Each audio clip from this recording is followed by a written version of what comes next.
Hello dear students, welcome back to the Vidiksha educate. मेरा नाम है विद्या जोशी। आज हम क्लास 10 का चैप्टर नंबर 4 का लास्ट मूवमेंट स्ट्रेटेजी डिस्कस करेंगे। ये चैप्टर बहुत बहुत ज्यादा इजी है। इसके कुछ टिप्स एंड ट्रिक्स और कुछ इंपॉर्टेंट क्वेश्चन भी आज हम लोग डिस्कस करने वाले हैं। तो ये सेशन जो मैथ्स बेसिक दे रहे हैं या मैथ्स स्टैंडर्ड दे रहे हैं, उन सभी के लिए बहुत ही ज्यादा यूजफुल होने वाला है। तो सबसे पहले हम लोग जान लेते हैं क्वाड्रेटिक इक्वेशन क्या है, किससे कहते हैं हम क्वाड्रेटिक इक्वेशन। देखिए, कोई भी इक्वेशन हमें अगर दिया है, कौन सा भी इक्वेशन होने दो, ये चीज आपको बस याद रखनी है। कौन सा भी इक्वेशन अगर है उसमें एक ही वेरिएबल है, ओके, और उस वेरिएबल का जो डिग्री है, जो हाईएस्ट पावर है, वो कितना होना चाहिए, 2 होना चाहिए। उसी को क्या कहते हैं हम, क्वाड्रेटिक इक्वेशन। अब देखिए, क्वाड्रेटिक इक्वेशन का स्टैंडर्ड फॉर्मूला क्या है, x square plus B x plus c is equal to 0। बस यहाँ पे एक कंडीशन आती है, ए जो है वो अपना कभी भी 0 नहीं होगा, ए इज नॉट इक्वल टू 0। क्यों नहीं होगा, देखो 0 से 7 अगर हम इसको मल्टीप्लाई करेंगे एक्स स्क्वायर को, तो ये पूरा टर्म आपको 0 हो जाएगा, बचेगा आपके पास प्लस बी एक्स प्लस सी, तो ये बन जाएगा लीनियर इक्वेशन। इसलिए एक्स स्क्वायर का जो भी कोएफिशिएंट रहेगा वो कभी भी यहाँ पे 0 नहीं होना चाहिए, ये बस यहाँ पे एक कंडीशन है। अब क्लास 10 के लिए हम लोग दो मेथड से क्वाड्रेटिक इक्वेशन सॉल्व करते हैं। पहला मेथड है फैक्टराइजेशन मेथड, दूसरा मेथड है फॉर्मूला मेथड। अब देखिए, मोस्टली फैक्टराइजेशन मेथड और फॉर्मूला मेथड दोनों मोस्टली पूछे जाते हैं। फैक्टराइजेशन मेथड एक आध मार्क के लिए एग्जाम में क्वेश्चन पूछा जाता है। अब फैक्टराइजेशन मेथड का मतलब क्या है कि जिसे हम स्प्लिटिंग ऑफ मिडल टर्म भी कहते हैं।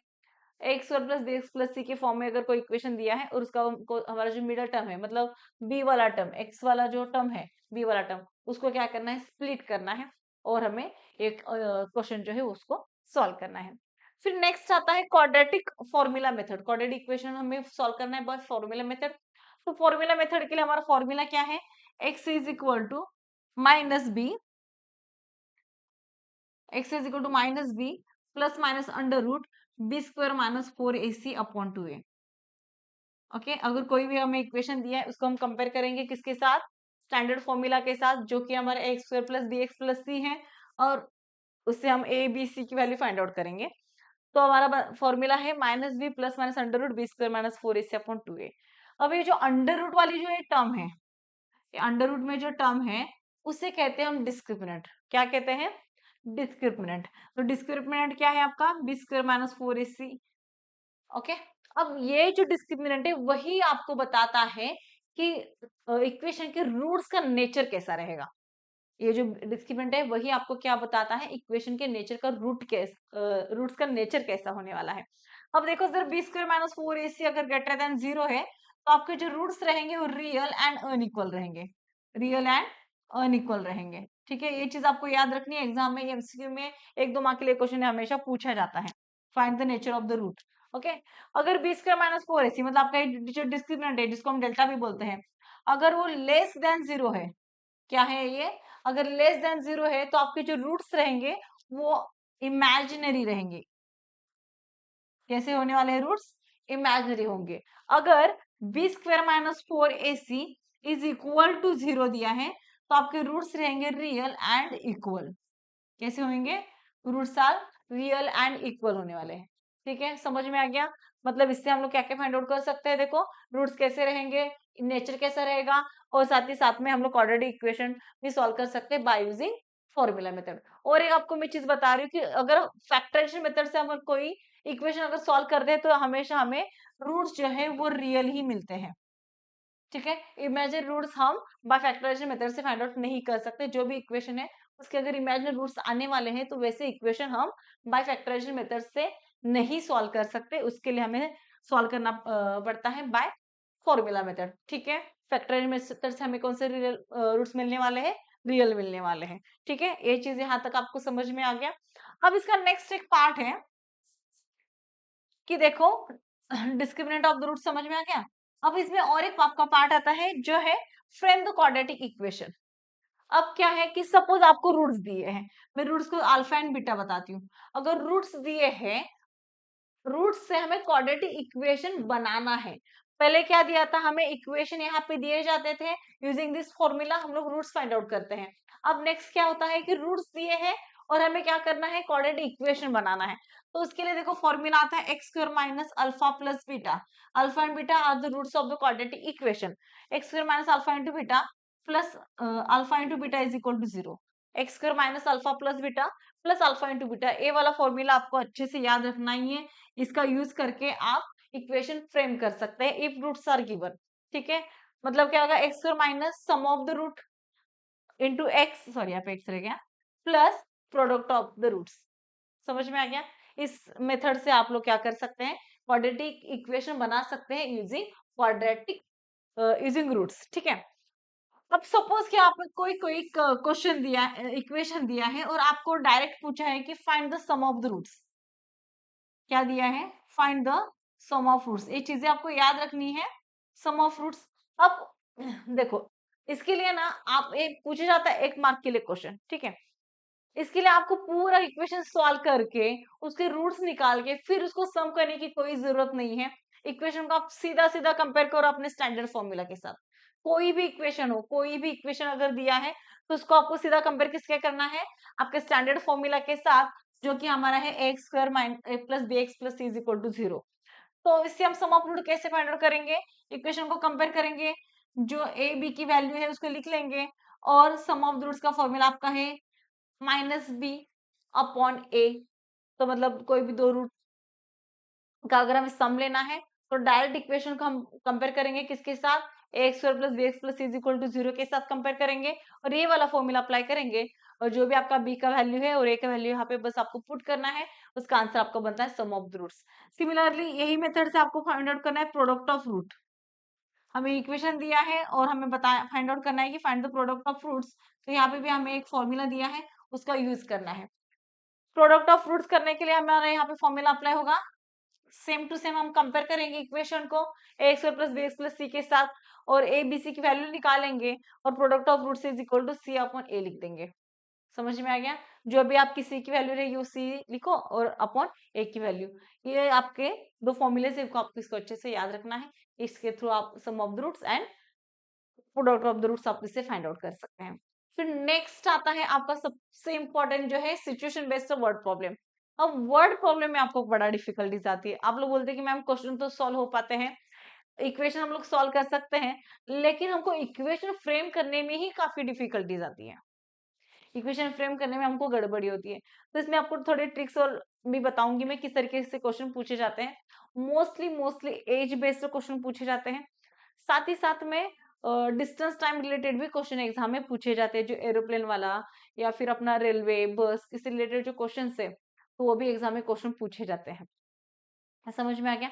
अब देखिए थोड़ा सा इंपॉर्टेंट क्वेश्चन भी हम लोग डिस्कस कर लेते हैं जो लास्ट टाइम एग्जाम में पूछे गए थे, वो भी क्वेश्चन थोड़े देख लेते हैं कि किस तरीके से क्वेश्चन एग्जाम में पूछे जाते हैं। अब देखिए यहाँ पे क्या दिया है, find the value of p for the quadratic equation which have roots are equal.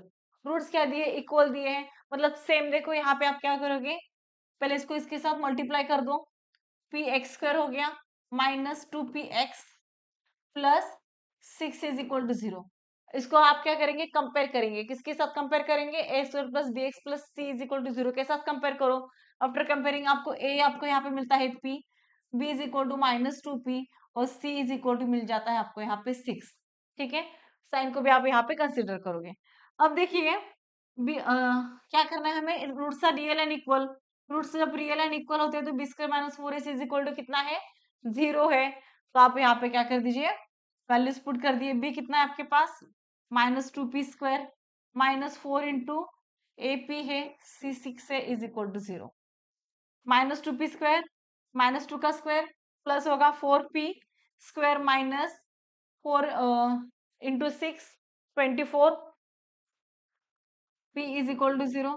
देखो इसे आप p कॉमन निकाल दो, अंदर क्या रहेगा 4p minus 6 is equal to 0।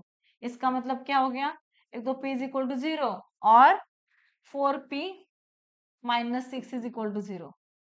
तो p इज इक्वल टू 0 और p इज इक्वल टू क्या रहेगा, माइनस 6 बिकम प्लस 6 अपॉन 4 मतलब 3 अपॉन 2। ये दो बन गए इसके आंसर। समझ में आएगा? एक तो p आपका 0 रहेगा। अब देखो यहाँ पे हम लोग p इज इक्वल टू 0 नहीं लिख सकते, क्यों नहीं लिखेंगे, अगर p आपका 0 हो जाएगा, देखो p इज इक्वल टू 0 यहाँ पे पॉसिबल नहीं है, क्यों नहीं है ये बता रही हूँ। अगर देखो इस इक्वेशन में p x square quadratic equation है, तो यहाँ पे अगर p 0 हो जाएगा तो ये इक्वेशन क्वाड्रेटिक रहेगा ही नहीं, लीनियर हो जाएगा, बराबर ना। क्योंकि अगर इसमें हम लोग p is equal to 0 put करेंगे तो पूरा इक्वेशन क्या पूरा टर्म ये 0 बन जाएगा और ये क्वाड्रेटिक इक्वेशन नहीं बनेगा, इसलिए इसका करेक्ट आंसर है p इज इक्वल टू 3/2। समझ में आ गया? ये क्वेश्चन हमें पूछा गया था बोर्ड एग्जाम 2023 में। इस तरीके से आपको क्वेश्चन पूछे जाते हैं। ओके, अब देखिए नेक्स्ट, इसमें भी क्या दिया है, find the sum of the roots of sum and product of the root of the quadratic equation.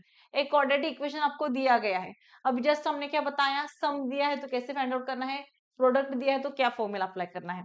इस इक्वेशन को आपको सीधा सीधा कंपेयर करना है x square plus B x plus सी के साथ।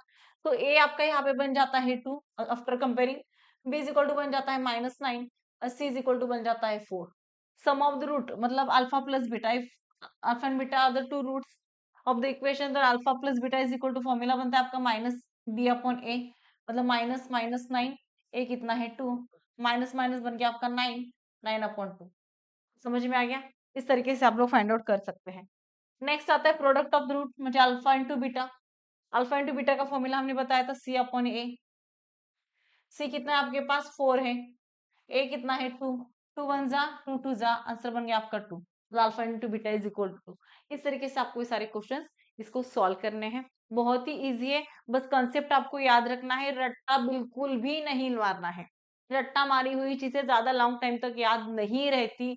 अगर आपको अच्छे से पेपर सॉल्व करना है, मार्क्स फुल मार्क्स लाने हैं, तो आपके पास एक ही चांस है कि आपको क्या करना है, रट्टा नहीं मारना है, कंसेप्ट को समझना है। अगर दिन में ये इतना इजी चैप्टर है, 5-6 घंटे भी अगर आपने कभी भी ये चैप्टर देखा भी नहीं है, एक दिन में आप आराम से 5-6 घंटे में ही ये पूरा चैप्टर अच्छे से कवर कर सकते हो, अच्छे से कवर, मतलब पूरा कंसेप्ट वाइज समझोगे तो अच्छे से ही ये पूरा चैप्टर कवर हो जाता है। तो अगर आप बेसिक मैथ्स दे रहे हो या फिर स्टैंडर्ड दे रहे हो, तो आपके लिए करना क्या है, चाहे आप बेसिक हो या स्टैंडर्ड हो, दोनों के लिए भी देखो पहले एनसीईआरटी, एनसीईआरटी आपको प्रॉपर करना ही है, एनसीईआरटी छोड़ना बिल्कुल भी नहीं है। साथ ही साथ में आप सारे पीवाईक्यूज कर लीजिए, बस इतना भी करोगे ना तो आपको इसमें फुल मार्क्स आ जाएंगे। कुछ भी टेंशन लेने की जरूरत नहीं है, इसमें ये नहीं कहती कि आपको 100 पेपर लास्ट मोमेंट पे ट्राई करने चाहिए। अब तक आपने डेफिनेटली सैंपल पेपर सॉल्व किए होंगे, थोड़े प्रीवियस ईयर बोर्ड क्वेश्चन भी पेपर सॉल्व किए होंगे, बराबर ना। तो अभी आपको क्या करना है, एनसीईआरटी भी फोकस करना है, एनसीईआरटी और पीवाईक्यू भी आप करके जाओगे तो you will get full out of full marks. कोई भी टेंशन लेने की जरूरत नहीं है, सिलेबस बहुत कम है, बहुत ज्यादा डायलूट है, कंसेप्ट आप उसकी याद रखिए, कंसेप्ट वाइज आप करोगे तो definitely you will get full marks. अब देखिए यहाँ पे आपके साथ थोड़े क्वेश्चन शेयर कर रही हूँ, इस तरीके से क्वेश्चन चाहे तो आप स्क्रीनशॉट ले सकते हैं और खुद से ट्राई कीजिए। ओके, और जहां पे भी आपको किसी क्वेश्चन में अगर डाउट आता है तो आप मुझे कमेंट सेक्शन में जरूर बताइए। देखो इस तरीके से आपको एमसीक्यू में क्वेश्चन इस चैप्टर से रिलेटेड पूछे जाते हैं, आप चाहे तो इसका स्क्रीनशॉट ले सकते हैं। देखिए यहाँ पे भी क्या होता है, find the value of k, nature of the root, if roots are equal then find the value of k. इसी तरीके से क्वेश्चन पूछे जाते हैं, अगर रूट्स रियल एंड इक्वल है तो फाइंड द वैल्यू ऑफ सी। किस तरीके से क्वेश्चन पूछे गए ये देखिए, मोस्टली आपको यही पूछा गया है, find the sum of the roots, find the product of the root, if roots are real and equal तो nature of the root, discriminant क्या होगा। इसी तरीके से देखिए आपको क्वेश्चन एग्जाम में एमसीक्यू में पूछे गए हैं, आप ये चीज यहाँ पे देख सकते हैं। अब देखिए इस तरीके से आपको क्या किया जाता है, वर्ड प्रॉब्लम भी पूछे जाते हैं। वर्ड प्रॉब्लम आपको थोड़ा दिक्कत आ रही है तो आप वर्ड प्रॉब्लम को पहले बस फ्रेम कैसे करना है ये सीखिए, और ये इक्वेशंस फ्रेम कैसे करने हैं, कैसे इजीली सॉल्व करना है, इसका भी एक मैंने डिटेल में आपके साथ वीडियो शेयर किया है, आप वो जाके तुरंत चेक कर सकते हैं। ठीक है, कोई डाउट नहीं है, बहुत इजी चैप्टर है, हार्डली 10 मिनट में ये चैप्टर के पूरे कंसेप्ट आप समझ सकते हैं, और कुछ भी अब तक नहीं पढ़ा है तो 5-6 घंटे में भी ये पूरा का पूरा चैप्टर इंक्लूडिंग पीवाईक्यूज वगैरह अच्छे से ये चैप्टर हो जाता है। ठीक है, all the best for your exam, अच्छे से पढ़ाई करना।